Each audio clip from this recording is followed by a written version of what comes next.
بسم اللہ الرحمن الرحیم۔ عزیز طلبہ، بی اے اسلامیات اختیاری پرچہ بے کا تعارفی مطالعہ کرنے کے بعد، تعارفی لیکچر کے بعد آج ہم اس کا سب سے پہلا لیکچر جو اس کے موضوع سے متعلق ہے اور وہ ہے احادیث مبارکہ کا ترجمہ و تشریح ہے۔ سب سے پہلی حدیث جس کا متن یوں ہے: ان عبداللہ ابن عمر ان رجلا سأل رسول اللہ صلی اللہ علیہ وسلم ای الاسلام خیر قال تطعم الطعام وتقرأ السلام على من عرفت ومن لم تعرف۔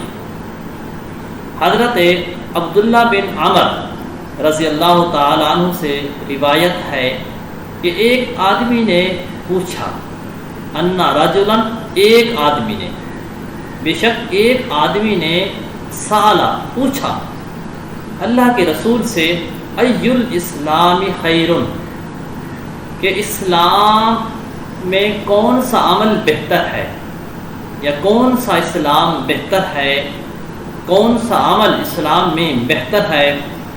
تو آپ نے فرمایا تطعم الطعام، تو کھانا کھلائے، تو کھانا کھلائے، وتقرأ السلام، تو سلام پڑھے، جس کو تو جانتا ہے اور جس کو تو نہیں جانتا، جس کو تو نے پہچانا اور جس کو تو نے نہ پہچانا۔ تو اس حدیث میں بنیادی طور پر نبی کریم صلی اللہ علیہ وآلہ وسلم نے اسلام میں ایک دو اچھے اعمال، عمدہ اعمال کی طرف توجہ دلائی ہے۔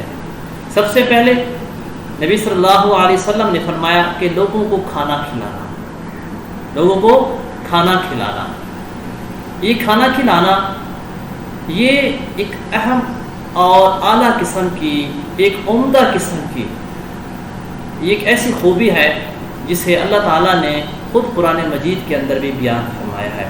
اللہ تعالیٰ نے بار بار بیان فرمایا ہے کہ جو یتیم ہیں، جو ایسے لوگ جو ضرورت مند ہیں، کہ انہیں کھانا کیوں نہیں کھلایا جاتا؟ جو ضرورت مند ہیں، اللہ تعالیٰ نے بار بار اس پر کے تاکید فرمائی ہے اور اہل ایمان کو کہا ہے کہ یہ تو کام ضرور کرنا چاہیے، اس میں پیچھے نہیں رہنا چاہیے۔ اللہ تعالیٰ کیا فرماتے ہیں؟ کلا بل لا تکرمون الیتیم ولا تحاضون علی طعام المسکین۔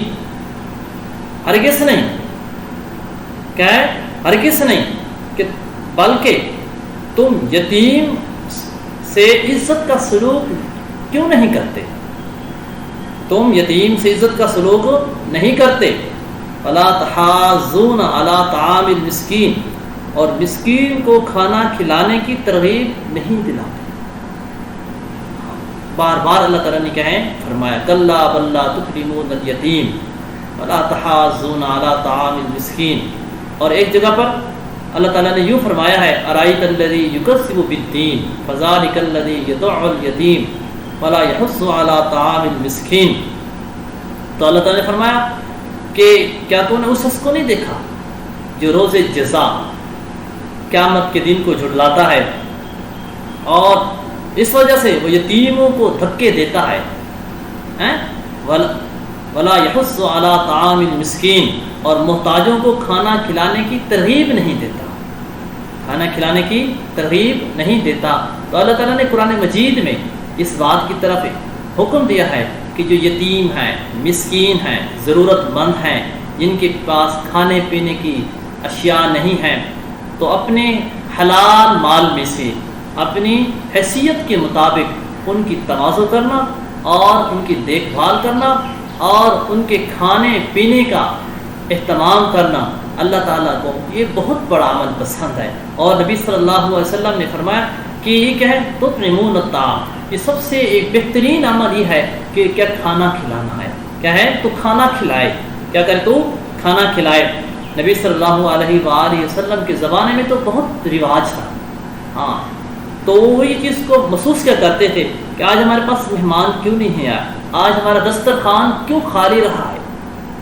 بعض صحابہ کے بارے میں آتا ہے کہ وہ راستے پر کھڑے ہو جاتے اور بلکہ یہاں تک آتا ہے کہ وہ کھانا ہی نہیں کھایا کرتے تھے، جب تک کوئی کھانا کھانے والا نہیں آتا تھا، یتیم کی شکل میں ہوتا، مسکین کی شکل میں آتا، مسافر کی شکل میں آ جاتا، تو حضرت عبداللہ بن عمر رضی اللہ تعالیٰ عنہ کے بارے میں آتا ہے کہ وہ عام طور پر کھانا ہی نہیں کھایا کرتے تھے جب تک کسی کی آمد نہ ہو جاتی، مسکین کی شکل میں، یتیم کی شکل میں، مسافر کی شکل میں، کسی دوست کی شکل میں، تب وہ کھانا کھایا کرتے تھے۔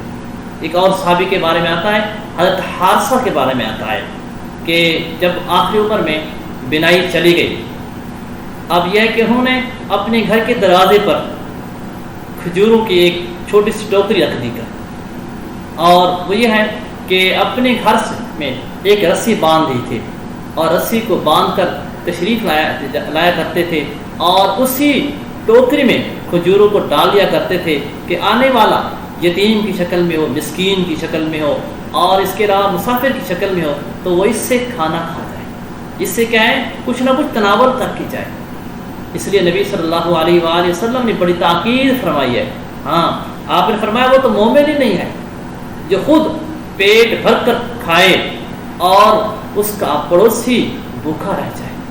ہاں، بعض روایات میں یوں آتا ہے کہ اس بارے میں آپ نے بڑی سختی سے آپ نے اس پر بڑی تاکید فرمائی ہے۔ ہاں، ابھی اپنے پڑوسی کا بھی خیال کرنا ہے۔ ہاں، تو کھانا کھلانا ایک اچھی عادت ہے، اور اسلام میں اس کو ایک اچھا عمل کہا گیا ہے۔ اس کے بہت سارے فوائد ہیں۔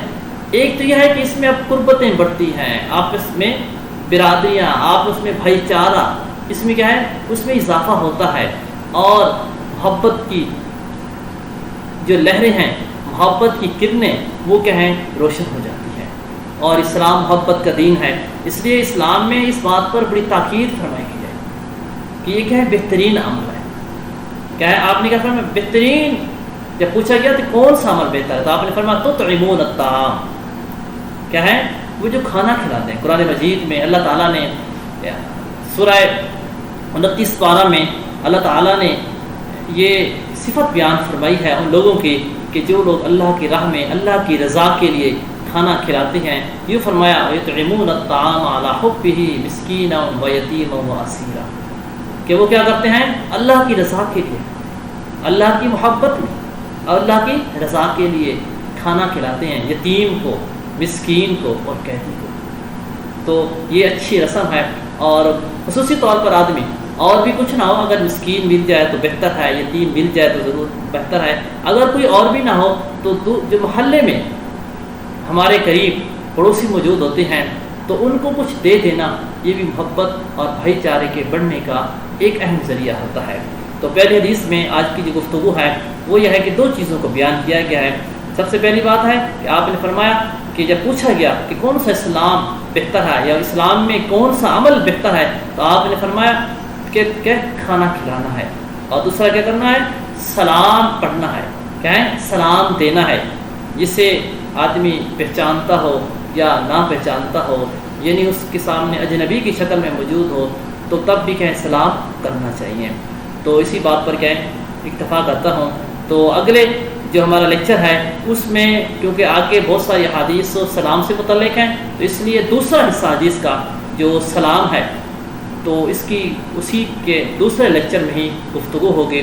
تو اسی بات پر میں اکتفا کرتا ہوں۔